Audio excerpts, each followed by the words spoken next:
Na sequência de vídeos a respeito dos extraterrestres, eu não poderia deixar de comentar sobre o incidente em 1977 da Operação Prato, Operação Prato, no Pará.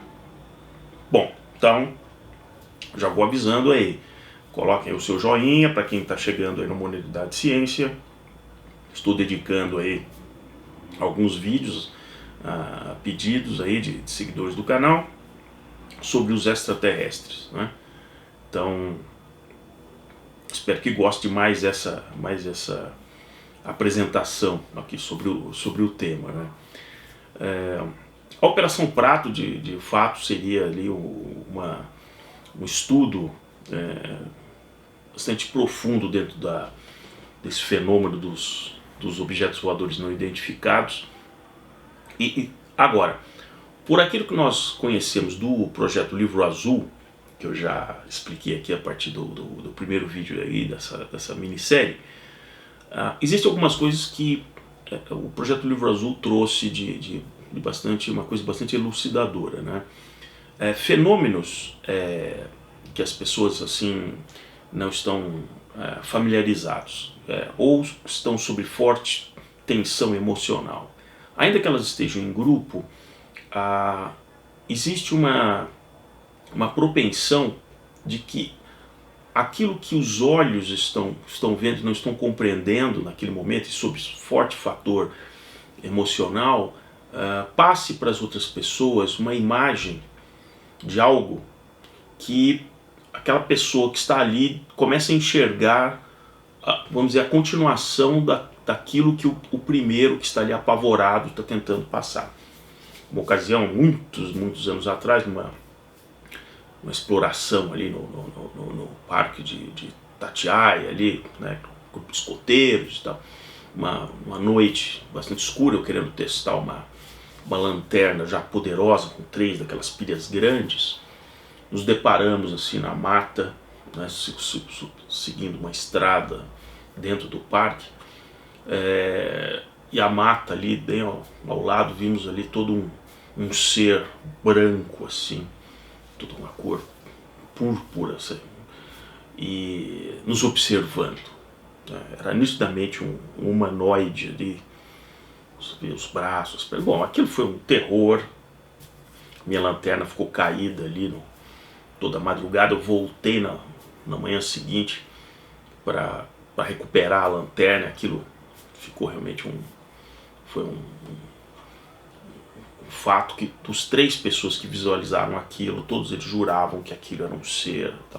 Dias depois, visitando um museu do parque, nós tivemos contato finalmente com um gigantesco macaco que habita aquela região, realmente grande, mais de 1 metro de altura, branco, estava ali empalhado, era um macaco. Então, isso é apenas um exemplo de como você, sobre uma coisa que você fica realmente assustado, você tem contato com uma coisa que você não espera, os seus olhos reproduzem para você imagens de coisas que o seu cérebro cria para tentar explicar o que você de fato está observando. Isso no projeto Livro Azul foi bastante estudado, né?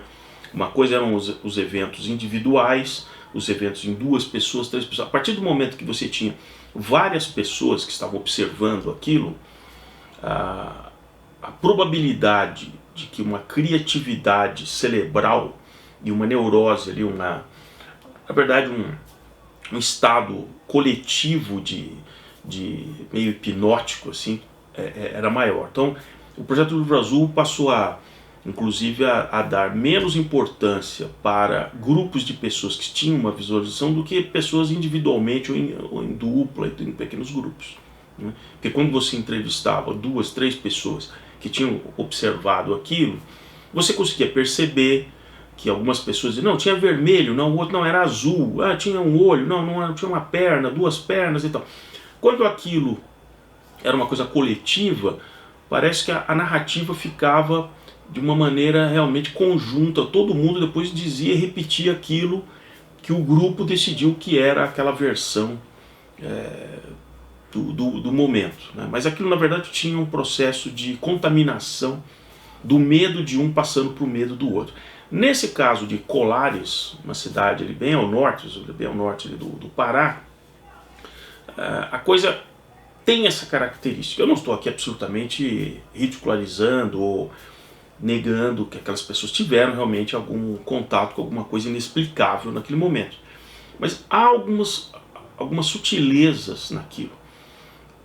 Tudo começa ali por volta de abril de 1977, onde 4 pescadores decidem ir para a Ilha do Caranguejo, que é uma ilha que sofre ali, em função das marés, uma flutuação muito grande ali da cota, que a ilha muitas vezes a água chega a entrar para aquela pequena ilha. E eles decidiram que eles iam coletar madeira, foram no fim de tarde para essa ilha, ainda aproveitando que a maré estava alta.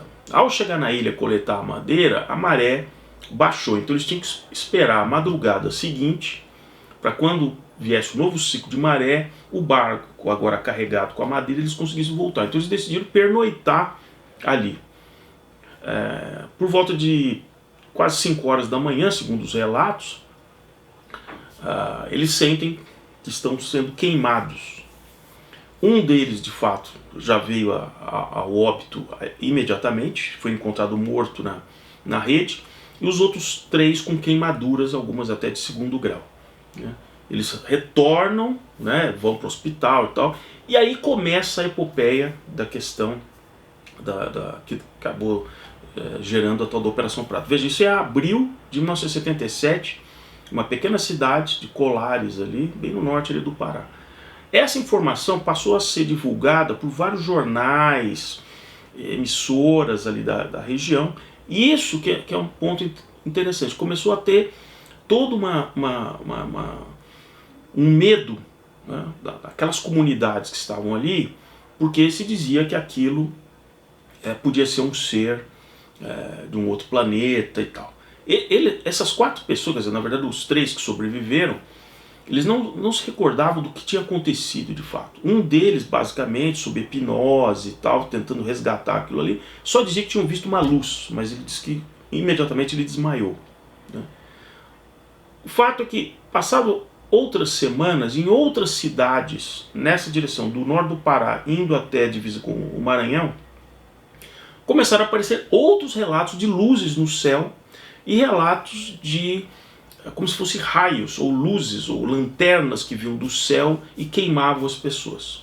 E aí, dentro daquela questão sociológica, se criou a expressão que era o chupa-chupa. E de fato existem, né, fotos e tal, de pessoas que estavam queimadas com algum tipo de lesão. Essa coisa toda. Alguns pesquisadores chegaram a levantar a hipótese que aquele incidente que vitimou um dos 4 pescadores e deixou queimaduras nos outros tenha sido um fenômeno meteorológico de um raio. E a gente sabe que não existem somente raios quando há uma tempestade, aquele raio que você vê, né, cortando ali o céu. Existem inclusive raios em formatos de bola, existem raios inclusive a céu aberto em dia de sol, exatamente por questões da atmosfera. Né? Vários aquele chamado fogo de Santelmo, que é um tipo de fenômeno meteorológico que por muitos séculos amedrontou populações na Europa, por exemplo, que eles não sabiam entender como que eram aqueles fenômenos, aquelas bolas, aquelas luzes. Assim.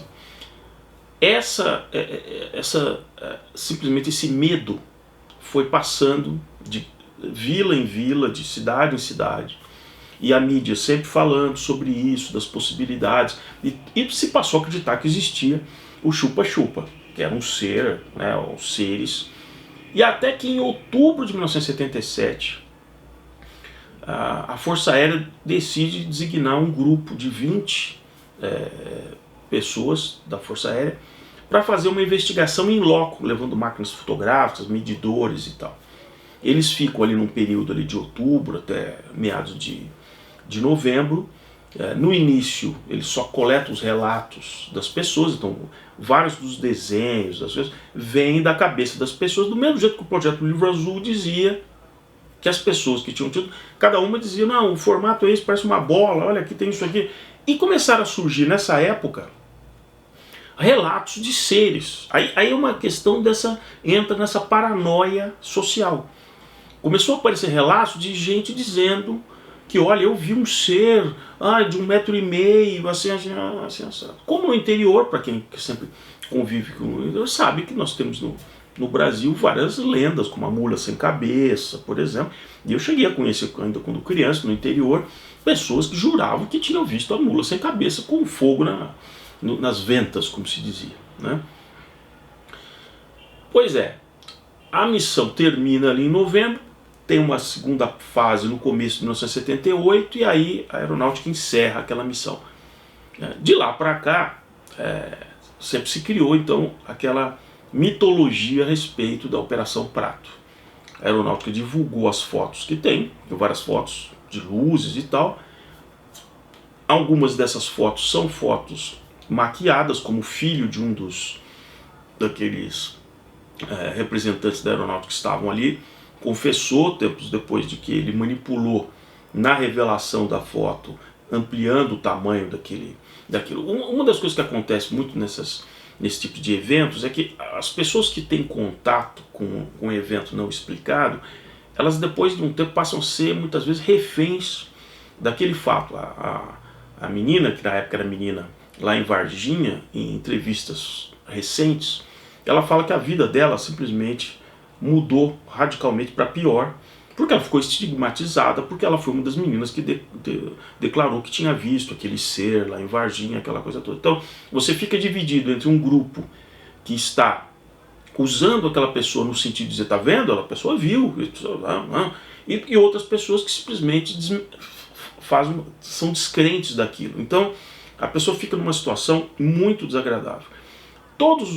Essas 20 pessoas que foram até Colares e levantaram esses dados, elas já faleceram. O último deles, alguns anos atrás, inclusive ele se suicidou, e eles estavam no processo de dizer, não, eu vou contar. Então muitas dessas pessoas ficam reféns de uma história que depois ele não consegue voltar atrás naquilo. Ele fica preso àquela narrativa. Não estou absolutamente fazendo um juízo de valor com relação a essas pessoas, mas eu acho que, sinceramente, pela latitude ali, né, praticamente no Equador, fenômenos realmente atmosféricos podem realmente ter ocorrido, porque não se tem, como eu digo, nenhum contato visual com algum equipamento, com alguma coisa, não.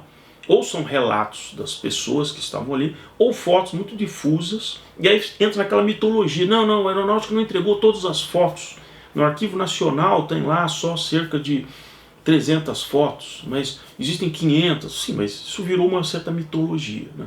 Então eu sinceramente acredito que é um fenômeno muito mais que a gente chama do psicossocial, onde o medo coletivo levou as pessoas a simplesmente terem novas visões de tudo que acontecia. Elas estavam muito fragilizadas psicologicamente, né? De concreto e evidências, a gente, de fato, do Operação Prato não temos nada.